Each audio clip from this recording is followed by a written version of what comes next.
Quando eu falei do gnosticismo aqui, eu não estava falando daquela senhorinha que vai na igreja, nem do rapazinho que não entende de teologia, não quer se envolver com teologia. Eu estava me referindo aos teólogos.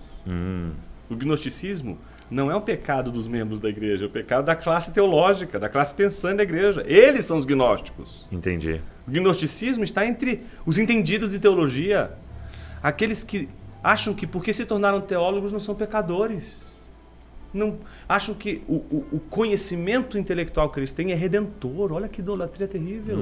Se eu domino o que Barth disse sobre Jesus, o que Bonhoeffer disse sobre Jesus, o que Schlatter disse sobre Jesus, o que von Harnack disse sobre Jesus, então eu já sei, não é, o suficiente para ser redimido e ter meu cantinho no céu já reservado.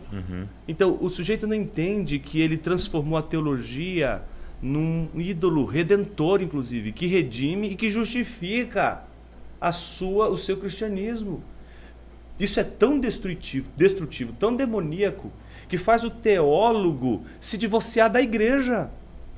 Ele não precisa mais da igreja confirmar o seu testemunho. Por quê? O que confirma agora o testemunho público dele? A teologia, o conhecimento. Então, porque ele conhece o grego, porque ele conhece o hebraico, porque ele conhece todos os comentadores hoje da Bíblia e sabe tudo sobre Bíblia, sabe até, já consultou inclusive o assistente que o Espírito Santo usou para dizer hoje qual é a verdade que o texto bíblico está dizendo. Ele não precisa da igreja para confirmar mais a vida cristã dele. Isso é uma alma penada, isso não é um teólogo, isso é um fantasma, como vai dizer Van Hooser.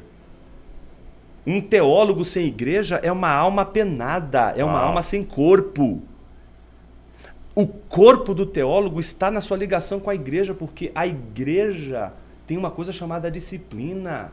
Vai olhar para ele, e disciplina é discipulado para a gente, é cuidar das pessoas, e vai dizer, a híbris, o orgulho, a vaidade tomou seu coração. Você precisa se arrepender do seu pecado. Hoje a gente só consegue exortar os irmãos que estão em adultério, sonegando imposto, tá traindo a confiança dos seus aliados e etc, perjúrio, seja lá o que for. A gente não consegue mais exortar o cara quando ele está soberbo por causa da teologia. A gente não consegue mais exortar. Isso é incrível porque quando você olha para Paulo, né, o primeiro teólogo ali nosso, que a gente vai observar ali, ele só fez teologia para resolver o problema da igreja. Extremamente prático. Era só para resolver demandas humanas. Exatamente. E aí esse teólogo desencarnado que vive numa torre de marfim, achando que no Twitter ele vai expor o grande conhecimento universal para a humanidade reconhecer o tamanho da sua inteligência. É claro que ele pode ser a pessoa mais inteligente do mundo, ninguém está questionando isso. O que está questionando é o caráter. O que está em jogo dos teólogos gnósticos que atuam na nossa igreja, e tem gnóstico teólogo de tudo quanto é tipo, reformado, reformado, arminiano, liberal, conservador, tem de tudo que você puder imaginar. Tem de tudo que você puder imaginar. O ponto não é a corrente que ele está se prendendo, a hermenêutica que ele escolheu. O que está em jogo aqui é o fato de que ele já não precisa de mais ninguém para avalizar sua salvação. Ele não precisa nem sequer da igreja.